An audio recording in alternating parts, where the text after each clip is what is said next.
Hello my dear student. तो अभी हाल ही में संपन्न हुए थे लोकसभा चुनाव।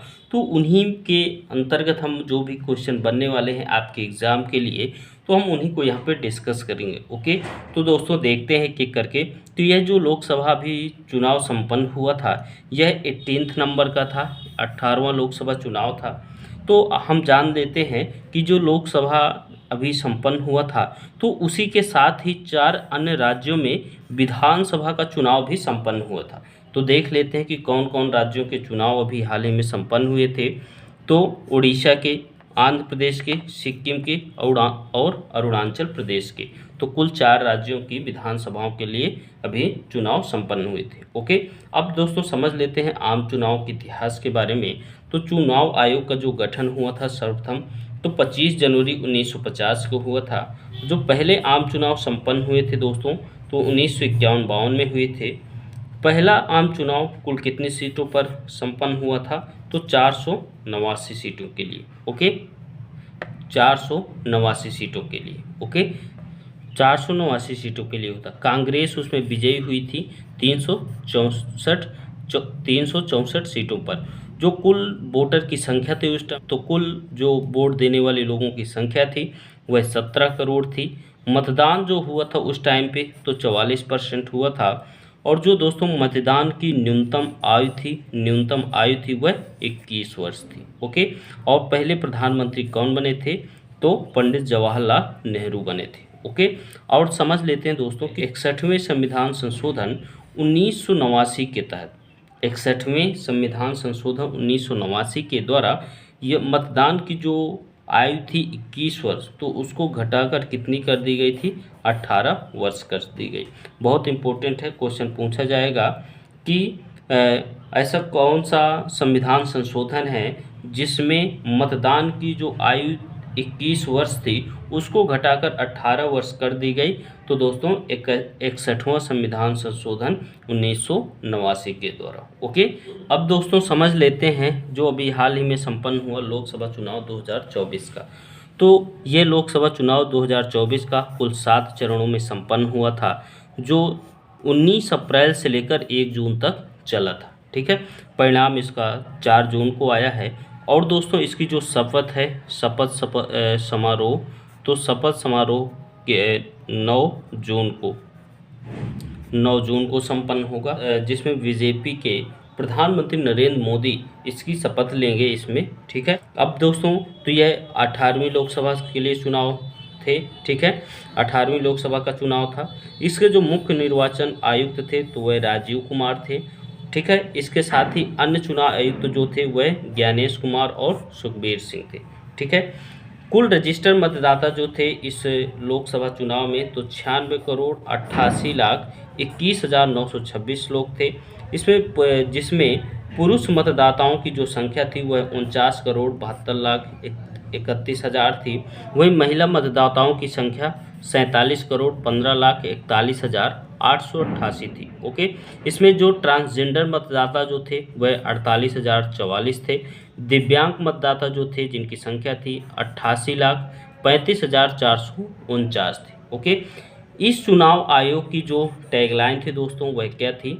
तो चुनाव का पर्व, देश का गर्व। ओके, वर्तमान में भारत का मतदाता लिंगानुपात कितना है दोस्तों? तो 948 है। ठीक है, कुल मतदाताओं ने जिसमें भाग लिया था तो 64.2 करोड़ लोगों ने इसमें भाग लिया था। कुल महिला मतदाताओं ने जो भाग लिया इसमें 31.2 करोड़ लिया। और इसके साथ देखते हैं दोस्तों कि चुनाव आयोग ने पोर्टल कौन सा लॉन्च किया था इस चुनाव में? तो सुविधा ऐप पोर्टल को भी लॉन्च किया गया था। इसके साथ ही चुनाव आयोग ने कुछ एप्लीकेशन लॉन्च किए थे जिनके नाम हैं VHA, सी विजिल और KYC। ठीक है, तो ये चुनाव आयोग ने एप्लीकेशन लॉन्च किए थे। ठीक है, जो कि आपको ध्यान में रखना है, ये सभी एग्जाम में पूछे जा सकते हैं दोस्तों। ओके, चुनाव आयोग के नेशनल आइकॉन कौन थे? तो वह सचिन तेंदुलकर थे। ठीक है, वही युवा आइकॉन जो थे वह आयुष्मान खुराना थे। बहुत इंपॉर्टेंट है दोस्तों, आपको ध्यान में रखना है। जो दिव्यांग आइकॉन हैं वह शीतल देवी हैं, जो कि खिलाड़ी से संबंधित हैं। पंजाब में चुनाव आयोग के जो ब्रांड एम्बेसडर बनाए गए थे तो शुभमन गिल को बनाया गया था, ठीक है, जो कि एक क्रिकेटर हैं। उत्तर प्रदेश में चुनाव आयोग के ब्रांड एम्बेसडर मोहम्मद शमी को बनाया गया है, ठीक है। तो अब देखें दोस्तों ईवीएम के बारे में। तो ईवीएम का प्रयोग करने वाला भारत का पहला राज्य है वह कौन सा था? तो केरल था। कब यूज किया गया था दोस्तों? तो 1984 को, ओके, 1984 को किया गया था। संपूर्ण चुनाव ईवीएम से कराने वाला पहला राज्य कौन सा था दोस्तों? तो वह गोवा था। 1999 में संपन्न हुआ था। संपूर्ण लोकसभा चुनाव पहली बार ईवीएम द्वारा जब संपन्न कराया गया तो 2004 से, ओके। कब से किया गया? तो 2004 से, ओके। अब दोस्तों समझ लेते हैं 18वीं लोकसभा के बारे में, जो अभी हाल ही में चुनाव संपन्न हुए। तो समझते हैं दोस्तों 18वीं लोकसभा के बारे में। तो यह जो चुनाव लड़ा गया था तो 543 सीटों के लिए लड़ा गया था। जनरल के लिए इसमें आरक्षित सीटें थी तो वह 412 थी। अनुसूचित जाति के लिए आरक्षित सीटें 84 थी, ठीक है। अनुसूचित जनजाति के लिए 47 सीटें थी। और एनडीए के लिए एनडीए जो सीटें जीती हैं तो कुल 292 सीटें जीती हैं, जो कि एक गठबंधन की सरकार होगी यहाँ पे, है ना। तो एनडीए क्या है? एक गठबंधन है जिसमें 292 सीटें टोटल जीती गई हैं। वहीं इंडिया गठबंधन 234 सीटें जीती हैं। अब इसमें अगर देखें तो भारतीय जनता पार्टी जो सीटें हासिल की हैं तो वह 240 सीटें कुल उन्होंने जीती है। इंडियन नेशनल कांग्रेस 99 सीटें जीती हैं। वहीं समाजवादी पार्टी 37 सीटें जीती है।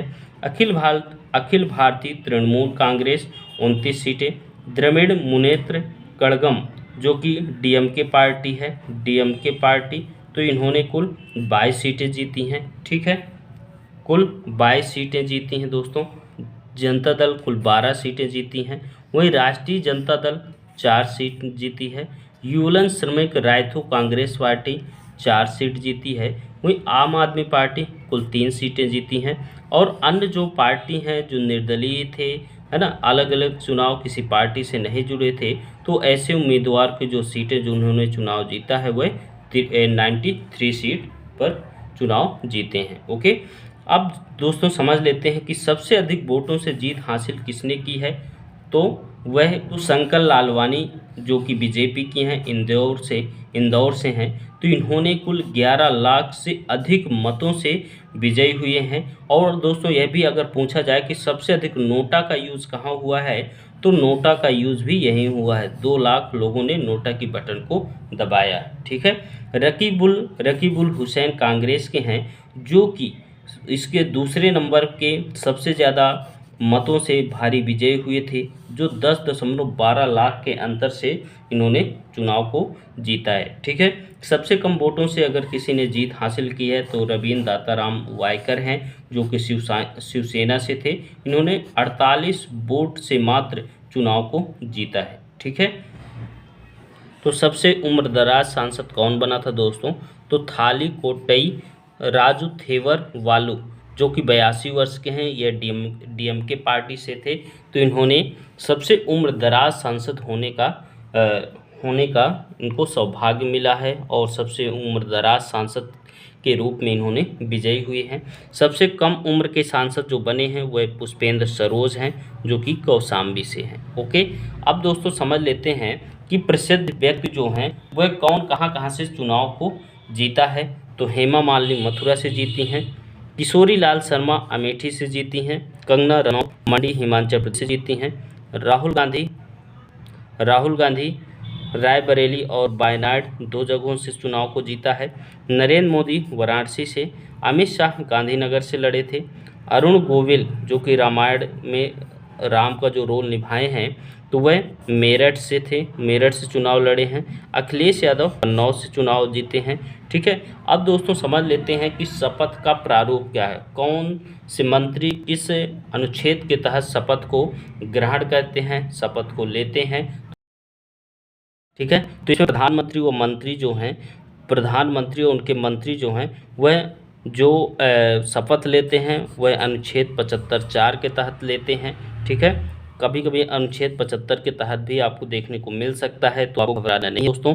राष्ट्रपति जो शपथ लेते हैं वह अनुच्छेद 60 के तहत लेते हैं, और संसद के जो सभी सदस्य होते हैं वह ग्रहण संबंधी उनको जो जानकारी दी गई है अनुच्छेद 99 में दी गई है।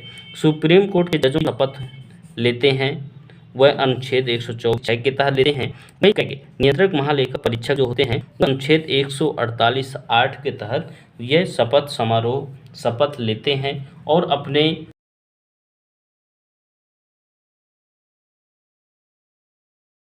पद की गरिमा का, है ना, अपने पद की गोपनीयता, पद की गरिमा के लिए शपथ लेते हैं कि वो सही तरीके से सुचारू तरीके से शासन सुचारू रूप से अपने शासन को संभालेंगे। ठीक है, अपने शासन की जो भी उनको जिम्मेदारी मिलेगी उसका सही तरीके से उसका वहन करेंगे। ठीक है, तो दोस्तों ये कुछ बहुत ही इम्पोर्टेंट इन्फॉर्मेशंस थी जो आपके एग्जाम में पूछी जा सकती है। तो हम सभी फैक्ट्स को एक को बहुत ही अच्छे तरीके से आने का प्रयास किया है। तो दोस्तों इसी के साथ हम मिलेंगे न्यू वीडियो में। थैंक यू, जय हिंद।